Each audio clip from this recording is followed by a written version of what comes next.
अघोर या अघोरी या फिर अवधूत कौन होते हैं? हर शख्स में यह सहज जिज्ञासा होती है और बेहिसाब होती है, खासतौर से तब जब सवालों की जमीन को पूरी तरह बदनाम किया जा चुका हो। मुझे लगता है कि इस मसले पर उठने वाले सारे सवाल बेहद प्राचीन हैं और हिंदू जनमानस को समझने समझाने वाले किसी भी शख्स के दिल दिमाग में लगातार उठते ही रहते हैं। हर शख्स जानना चाहता है कि अघोरी कौन है, उसकी विशेषता क्या है, उसका जीवन क्या है, शैली क्या है, अध्ययन है या अभ्यास क्या होता है। मैं हूं कुमार सोई और आप देख रहे हैं दौलती न्यूज चैनल। कुछ महीनों पहले मुझे एक मुसलमान व्यक्ति ने फेसबुक वाली मेरी वॉल पर एक बदतमीजी कर दी। लिखा कि कुमार सोवीर से क्या बातचीत की जाए, वह इंसान ही नहीं है। मुझे पता है कि कुमार सोवीर अघोरी है और अघोरी टट्टी से लेकर लाश तक खा लेता है। आपको बता दें कि वह मुसलमान मुमताज मुसंगी था, ठीक उसी तरह जैसे हिंदुओं में संगी होते हैं। विज्ञान, अध्ययन, तर्क और शालीनता से कोसों दूर है वो। उनका मकसद केवल अफवाहें फैलाना होता है। ये वे लोग होते हैं जब कभी रवीश कुमार, विनोद कापड़ी, शीतल सिंह, आशुतोष, शंभुनाथ शुक्ला, चंचलिया, अजीत, अंजुम जैसे लोगों को ट्रोल करते रहते हैं। यह वह लोग हैं जो जगदीश कातिल, सुधीर चौधरी, सुभाष चंद्रा, रूबिका लियाकत, दीपक चौरसिया, अंजना ओम कश्यप जैसे लोगों की शक्ल में घुसे होते हैं और उनका मकसद होता है सच को विद्रूप हालातों तक इतना बिगाड़ दिया जाए ताकि मसले को सुलझाना नामुमकिन हो जाए, सत्य को दफन कर दिया जाए। सच बात तो यही है कि इस मुसंगी की बात से मैं एकदम नक शक पूरी तरह सुलग गया, लेकिन कुछ ही देर बाद मुझे एहसास हुआ और फिर उस आदमी पर दया आई। वजह यह कि उसका ज्ञान। अघोरी की बातें में ये सारी बातें उसने अपने कुरान, हदीस या शरिया में तो कभी पढ़ी नहीं होंगी, उसमें है भी नहीं। जाहिर है कि ये सारी की सारी करतूतें हिंदुओं में ही उसने सीखा होगा, उन कट्टर हिंदुओं से ही सीखा होगा जिनका मकसद केवल घृणा की खेती लहलाना होता है। माध्यम है आईटी सेल से बांटा गया व्हाट्सएप। ऐसे कट्टर लोग पैरवी तो हिंदू राष्ट्र पर करते हैं, लेकिन दलित, पिछड़ा, ठाकुर, ब्राह्मणों पर मारामारी करते हैं। इतना ही नहीं, इन जातियों की उपजातियों पर भी खूब हाय हत्या करते हैं। अपने आप को श्रेष्ठ समझते हैं, बाकी सबको दोयम। जो नीच ब्राह्मणों, अधम ब्राह्मणों की चर्चा चलाई गई, हमारे यहाँ कुछ ब्राह्मण सरयू पारणों में अच्छे नहीं माने, उनके यहाँ ऊंचे कुल के लोग अपनी बेटी नहीं देते। उपाध्याय और चौबे, त्रिगुणायत, दीक्षित और पाठक, इनको इसलिए अधम मानते हैं हम लोग कि इन्होंने विद्यार्थियों से पैसा लेकर पढ़ाया, इसलिए हमने इनको अधम ब्राह्मण मान लिया। बिल्कुल हमारा स्वभाव है। इनके यहां हम बेटी नहीं देते और न इनके यहां से बेटी लेते। क्यों लेते हैं? हम विद्यार्थी का एक पैसा भी लेना गोमांस के बराबर समझते हैं। हमारे सरयू पारणों में, मैं तो सरयू पारण ब्राह्मण हूं, बता दे रहा हूं आपको। तो जाहिर है कि इन कट्टर हिंदुओं ने ही अघोर जैसे महानतम तर्क, दर्शन और जीवन शैली को घृणा के स्तर तक पहुंचा दिया है। इन्हीं हिंदुओं ने ही अघोरी को इतना घिनौने स्तर तक को प्रचारित कर दिया कि अब अघोरी शब्द सुनते ही लोगों के मन में उबकाई आने लगती है। आम आदमी पगला जाता है ऐसे व्यक्ति के घर में जाने या उसके आने जाने, उसके मिलने, देखने, पढ़ने या बातचीत करने पर भी प्रतिबंध लगा देते हैं लोग। लेकिन आइए हम आपको बताते हैं कि अघोरी कौन होते हैं। अघोरी तो सर्वनाम है जिसका मूल विशेषण शब्द है अघोर। अघोर मूल शब्द नहीं बल्कि घोर शब्द का विलोम यानी सशक्त विरोधी शब्द है, जिसका अर्थ दार्शनिक और वैचारिक स्तरीय है। जाहिर है कि घोरवाद की जो कमियां दिखाई पड़ी, उसके खिलाफ वैचारिक स्तर पर युद्ध छेड़ने के लिए जो धारा विकसित हुई वह अघोरवाद बन गई। तो इसके पहले यह समझ लिया जाए कि घोर क्या है। शाब्दिक तौर पर देखें, ये घोर यानी घोर शब्द बेहद कठिन, मेहनती, संकल्प प्रिय और सौम्य प्रवृत्ति के लोगों के लिए प्रयुक्त किया जाता है। लेकिन इसके साथ ही साथ यह भीषण, भयंकर और दुर्धर्ष संकल्प वाले लोगों के लिए भी माना जाता है।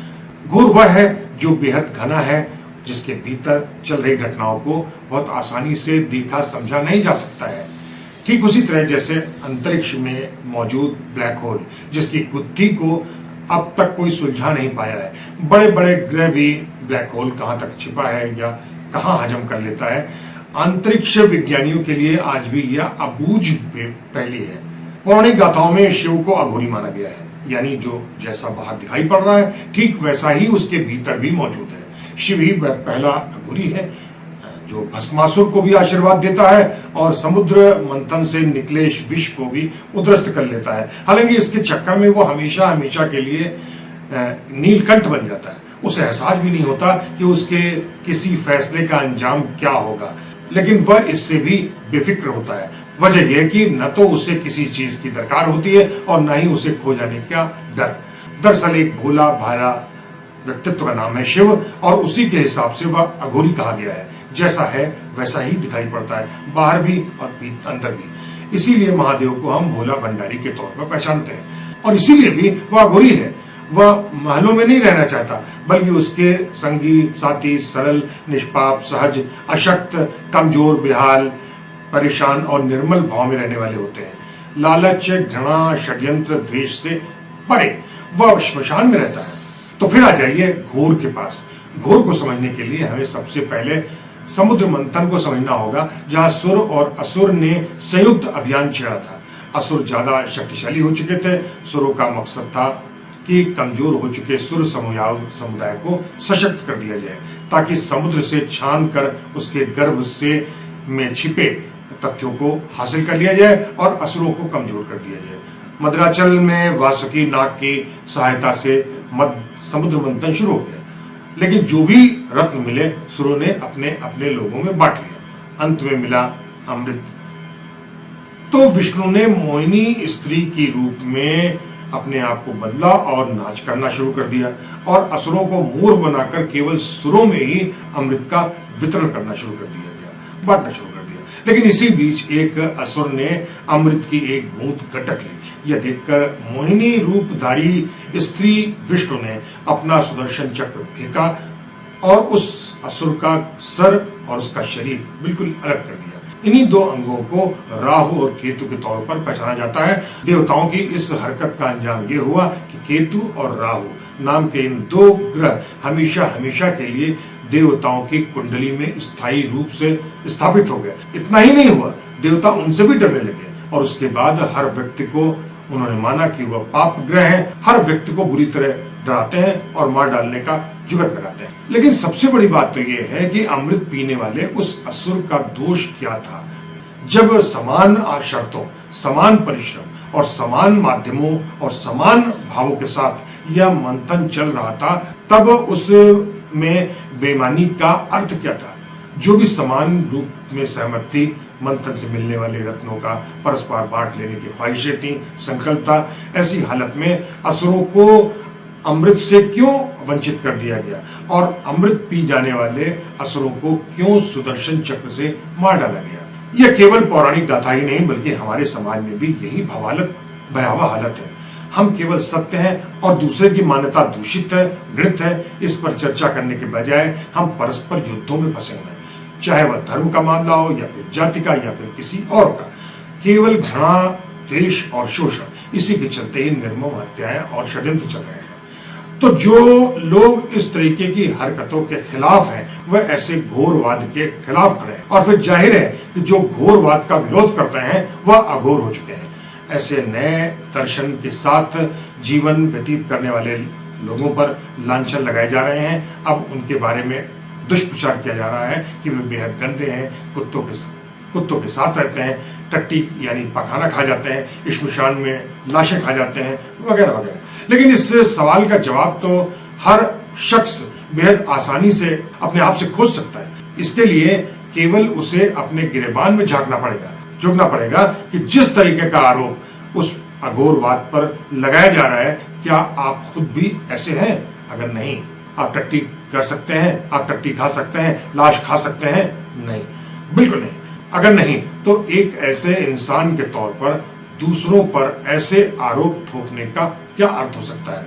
हाँ, जली लाशों की से बची खोपड़ियों में भोजन करना अघोरियों की साधना का हिस्सा होता है। खोपड़ी का प्रयोग भय को परास्त करने का हिस्सा होता है, वैसे भी सीधी आग में पक जाने के बाद हर चीज पूरी तरह पवित्र हो जाती है, जैसे लाश से आत्मा, जैसे सोना। तो फिर चूना से बनी खोपड़ी भी लाश से भस्म होने के बाद बच जाती है, तो वह भी तो निष्पाप हो जाती होगी। लेकिन जो गृहस्थ होते हैं वह समाज में रहते हैं और ऐसी हालत में वे ऐसा नहीं करते हैं। मैंने कहा ना कि ये साधना का स्तर और जीवन का स्तर अलग अलग है। अघोरवाद का सबसे बड़ा क्षेत्र वाराणसी और चंदौली पड़ाव क्षेत्र है, जहां अघोरियों के बड़े बड़े आश्रम, जहां नियमित रूप से सामान्य गृहस्थ परिवार आते हैं, अपनी श्रद्धा के लिए आते हैं, लेकिन वहां कोई भी साधना नहीं करता जो श्मशान में होती है। इस तरीके का दुष्प्रचार केवल अघोर मठों के बाहर ही होता है, मठों के भीतर कहीं नहीं, श्मशान में भी नहीं। इसके बाद तो आप पूरी तरह समझ चुके होंगे कि कट्टर मुसलमान दरअसल जाहिल होते हैं और कट्टर हिंदू अपने ही पैर में कुल्हाड़े मारने पर आमादा होते हैं। दोनों का ही इकलौता मकसद होता है सर्वनाश। तो अगली बार हम अघोरवाद की दूसरी किस्त के साथ किन्हीं दूसरे पहलुओं पर, किन्हीं दूसरे व्यक्तियों पर और किन्हीं दूसरे जगहों पर फिर हाजिर होंगे। तब तक दौलत के लिए कुमार सोहेल को इजाजत दीजिए। नमस्कार।